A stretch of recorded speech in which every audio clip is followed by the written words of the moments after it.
My dudes, what's going on? Are you getting the point of maintenance mode or just don't know what to do daily or weekly to upkeep to stay relevant? Well, this is the video for it.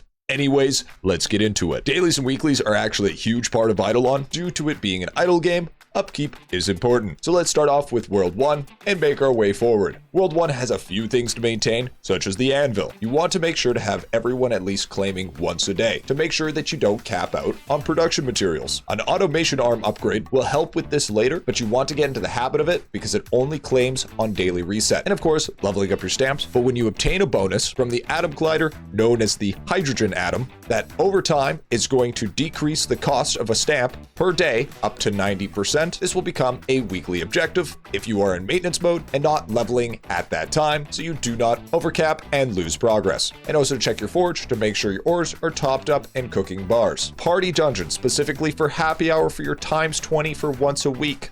Usually you only run World 1 party dungeon, so that makes sense why it's in the World 1 category. And before you head out of World 1, make sure to stop by the doggo NPC to interact with it to get your free companion so you can get your 8th bean in a row.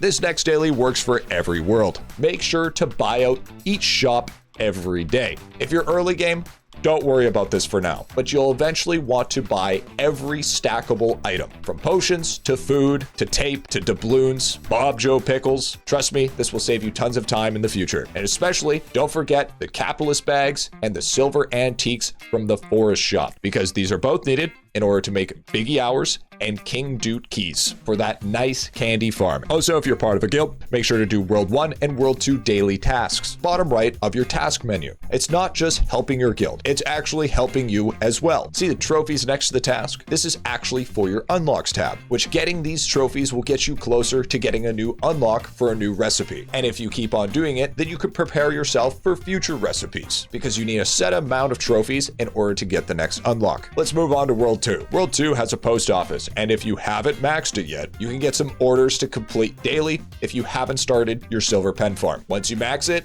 you'll never have to do it again. Collect your arcade balls every day if you want to avoid capping, so you can spend your balls to try to get that sweet, sweet red hat. And of course, the biggest mechanic of the game, we can never forget, alchemy. Alchemy is a pretty big daily to maintain. Painfully waiting for water so you can get to 3 to 4 bubble upgrades per day while spending water on getting dense water, and also trying to unlock every single bubble. That changes all later game, because you'll unlock a super sweet bonus known as lithium and boron from the atom collider. Lithium gives you a bonus of no bubble left behind, which is a perk in World 4, and boron that gives you the upgrades for alchemy bubbles using atom particles instead of materials, up to 50 upgrades a day if the bubble is past 100 million materials. And the Larry bubble that gives a guaranteed +2 at level 500 makes it so you get 100 alchemy bubble upgrades a day. So this becomes a must. Also, this makes 3D printer that much more manageable. 2 birds, 1 stone.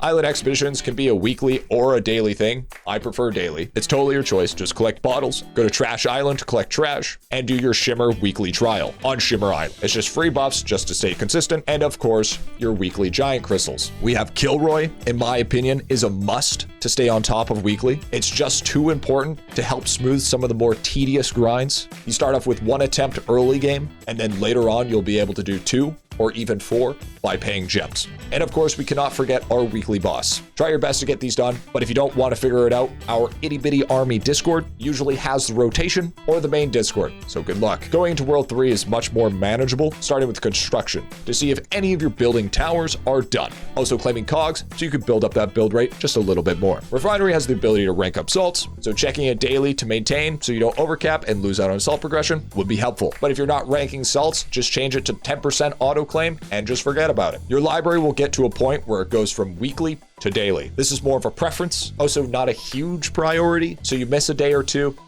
oh well. It becomes more weekly once you have to wait for 20 books to get 1 max level book, but then becomes daily once you get a super amount of checkout speed, and then you get 20 books in a day. Trapping could be daily or weekly, depending when you have your trap set, or even just not worry about it at all, because the bonus from the Rift, known as Trap Box Vacuum, makes it so you can just set it for 20 to 40 hours and then just completely forget about it, because I'm lazy, and that's exactly what I do. Finally, for World 3 is Worship. Make sure to spend your charge so you don't overcap depending on skulls, and level. This can be done weekly or daily. World 4 actually doesn't have much for dailies other than the alchemy upgrade that I was talking about before, that introduces no bubble left behind, that upgrades a set amount of bubbles every day, and it resets on the daily reset. Make sure before every daily reset that you are connected to that lab node. Also in the lab, keep an eye out for chips and jewels that are in rotation so you can pick up the ones that you need. For breeding, you need to claim spices that you can claim up to 100 a day. So you want to make sure to claim all your daily spices just so you can keep up on your kitchen upgrades. And finally, World 5. Sailing will be a daily thing to check for new captains and to see if you unlock new artifacts or collecting loot to trade for gold bars. And of course, gaming. Make sure you use your log, use the water from the sprinkler, and checking your snail to see if you upgrade are all the things that you're going to want to check up on daily as well. Now, it seems like a lot and it seems super overwhelming, but it gets so much easier late game if you actually do these grinds. And if you need to keep track of everything, there is a fantastic website called Idleon Toolbox that I personally use and majority of my community uses, from daily trackers to see your character's summary and stats, account progression, and more, all on one site. Because let's be honest, Idleon gets super confusing.